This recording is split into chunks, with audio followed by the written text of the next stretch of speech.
فاكر زمان؟ فاكر؟ ممكن تفتكرها. البس الجهاز وحطه، واحنا هنرجعك للماضي تاني. هترجع تعمل ايه؟ هقابل صاحبي حبيبي اخويا من زمان قوي، يعني تلمسه وتلمس الذكريات دي كأنك تعرفه بالظبط، تعرفه من زمان. لا، وتاكل معاه بيتزا. تخيل هو ده اللي حصل للبطل في حلقتنا بالظبط. بيستعمل جهاز يسافر بيه من خلاله للصور، ويحضر ذكرياته ويقلب المواجع من أول وجديد. تعالوا معايا نحل حلقة يولوجي من بلاك ميرور.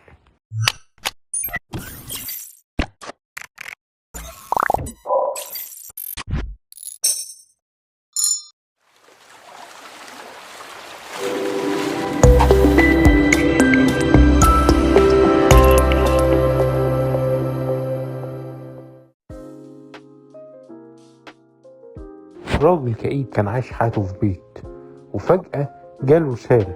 هو كان عبارة عن جهاز.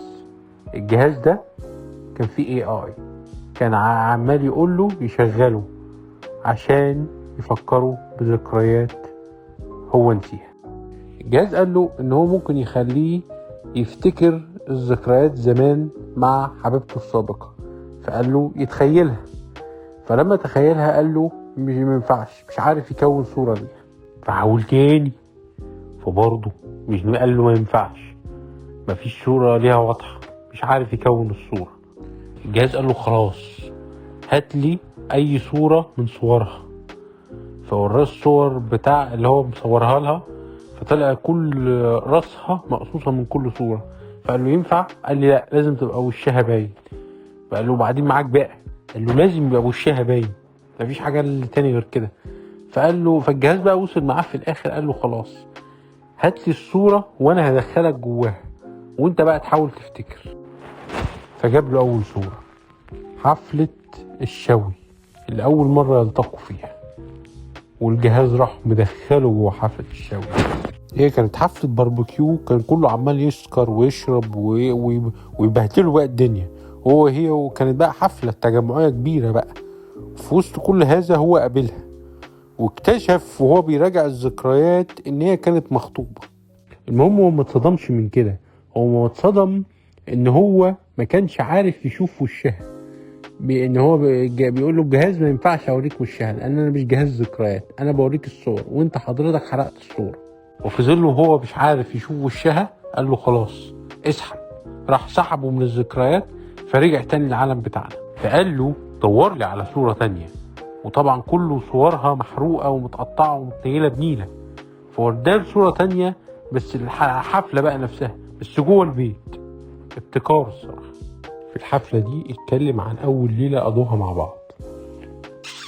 المهم احنا كل ده مش عارفين هو لسه ليه متضايق منها، والجهاز بيخليه يحاول يكتشف أكتر، وبيحاول يسأله أسئلة أكتر، فيوديه لمكان تاني، وهي حفلة وكان فيها مغنيين وروكن رول ومية مية.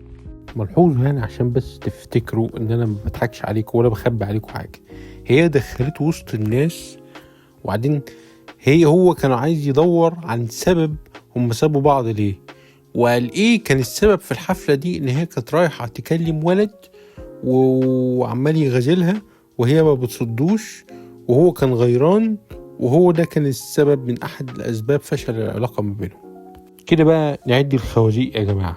اولا هي كانت مخطوبة قبل العلاقة، ثانيا قعدت تتكلم شاب، ثالثا بقى لا استنى بقى الخازوق اللي بعديه عشان هيعجبكم قوي. استنوا بس، صبركم علينا. وبغض النظر في خازوق اوريدي في الحلقة، وهو ان الاي اي عبارة عن ست وكانت عمالة توجهه. واستنوا هنرجع للست دي عشان اعرفكم ان ليها خازوق تاني. المهم يروحوا في احد المناسبات، من حيث بقى العلاقة بدأت بتتوتر من ساعة الراجل اللي كان بيغازلها ده لحاجة تانية، ان هو الارنب اللي تصوروا معاه، وكان نفسه ان هو يشوف وشها، ولكن للأسف هو دمر كل صورها وما زال برضو مش عارف يشوف وشها. فاكر الحفلة زمان اللي هما التقوا فيها؟ كان في مشهد كده في الحفلة اللي هي لما دخلت الغرفة وقعدت تعزف. هو كان عايز بس يشوف وشها، مش بس عشان عايز يفتكرها، لا كان عشان يسترجع اللحظة دي. المهم الاي اي الست توديه لذكرى هو مش عايز يفتكرها، الذكرى اللي هو خانها فيها. تفتكروا هي اكتشفت الخيانة ازاي؟ انا اقول لك. الست اللي هو كان بيخونها معاها ردت على المكالمة، ومن هنا اكتشفت الخيانة بتاعته.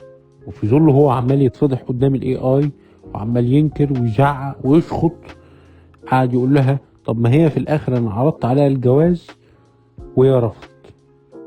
هي ساعتها جابته مشهد المطعم ده، وهو وصف لها المشهد بالظبط ازاي عرض عليها الجواز وهي راحت مشيت وسابته. الاي اي يسكت؟ لا، يوديه بقى الذكرى بعد لما مشي من الفندق، بعد لما هو عرض عليها الجواز يعني، وتوديه لغرفة عبارة عن فوضى فيها ورق متبعتر منها في جواب هي بعتته. هو يحاول يفتح الجواب ما يعرفش، ويحاول تاني ما يعرفش، توديه مكان تاني لغاية لما في الآخر يفتحه ويكتشف الكارثة. دخلني بقى يا لطفي على الخازوق التاني، وهو ان هي في الجواب قالت ان هي اصلا خانته مع واحد وحملت من الواحد وكان راجل انجليزي، ومن ساعتها هي لما اكتشفت ان هي حامل قررت ان هي تسيبه فجأة وتسافر. نخش للخازوق الرابع، وهو ان الاي اي ده هي كوبي بيست من البنت، والبنت دي تبقى بنت الست، وهي طبعا بنت الست من العلاقة المحرمة او علاقة الخيانة اللي الست عملتها مع الراجل الانجليزي. شكرا. وفي الاخر عشان نلخص الاحداث، هو راح لبنتها الجنازة وكانت عمالة تعزف كمانجة ساعتها، وهي بقى بنت بقى ساعتها الحقيقية مش الاي اي، لان الاي اي كان بيحاول يدعي للجنازة. ساعتها بقى الراجل افتكر صورة الست وهي بتعزف، وصورة الست كونت قدامه وافتكر شكلها كويس وشافها قدام عينه. ودي كانت النهاية بتاعت الحلقة بتاعت ايولوجي بتاعت البلاك ميرور. يمكن المغزى بالنسبة لي من قصة بلاك ميرور ايولوجي بتتمثل في ان احنا ازاي نشوف الذكريات بتاعتنا من اول وجديد ونحكم عليها، وممكن الاحكام بتاعتنا تختلف ساعتها، لان الذكريات بتاعتنا مش كلنا هنفتكرها 100%. ممكن يبقى في احداث ساعتها اول لما بنشوفها بشيء ما، بس يمكن لما نرجع لها تاني ونعرفها بشكل تاني نقول ياه احنا كنا شايفينها بشكل مختلف. فكرة ايولوجي فكرة رائعة، ازاي ذكاء اصطناعي عرف يخليك تشوف الحاجة بشكل مختلف، وده اللي عجبني فيها. بس انا اللي ما عجبنيش فيها ان هي الست كانت فعلا تستاهل ان هو كان ينساها ويعني يضربها بشلوت وفي 60 داهية. دي عملت 3 خوازيق يا جدعان. في الاخر انا عايز انهي الحلقة وبالطريقة دي، مش مش عايز اصهر بوشي تاني. يلا اعملوا لايك وشير وسبسكرايب لو عجبكم الفيديو، ولو ما عجبكوش الفيديو بس مع السلامة. شكرا.